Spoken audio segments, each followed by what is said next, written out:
అది లేదు.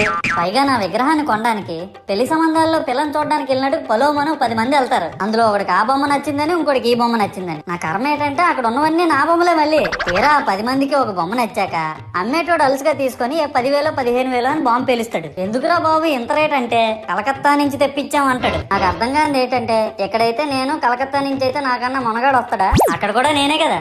ఇలా నన్ను బజార్లో పెట్టి బేరం ఆడి నా మొహానికి ముసుగేసి వ్యాన్ ఎక్కిస్తారు. ఆ వ్యాన్ డ్రైవర్ గాడు నేనున్నానని కూడా చూడకుండా ఏదో ఆలోచించుకుంటూ డ్రైవ్ చేస్తా గతకల్లో గబ్బి గుబ్బి అని తెంచేసి నా కాల్లో చెయ్యి ఎరగొట్టేస్తాడు. ఈ విషయం చందాలు ఇచ్చిన చిన్నోళ్ళకి తెలిస్తే మళ్ళీ ఇరిగిపోయిన బొమ్మ పెట్టకూడదని ఏ బొమ్మ రాసి కవర్ చేసేస్తాడు. సరేలే జరిగిందేదో జరిగింది, నా భక్తులే కదా కూల్ బ్రో అని చిల్లయ్యే లోపు నన్ను పందిర్లో పెట్టి ముసుగు తీసి నాకన్నా పొడుగున్నే సౌండ్ బాక్సులు 2 నా చెవులు పక్కన పెట్టి డీజే గణేష్ బ్రో అని చెప్పి నా పాటలను కూనీ చేస్తారు. సరేలే పిల్లలు కదా ఇప్పుడు కాకపోతే ఎప్పుడు ఎంజాయ్ చేస్తారు, కాసేపట్లో పూజ స్టార్ట్ చేస్తారని వెయిట్ చేస్తా ఉంటే 5 రూపాయల వ్రతకల్పన బుక్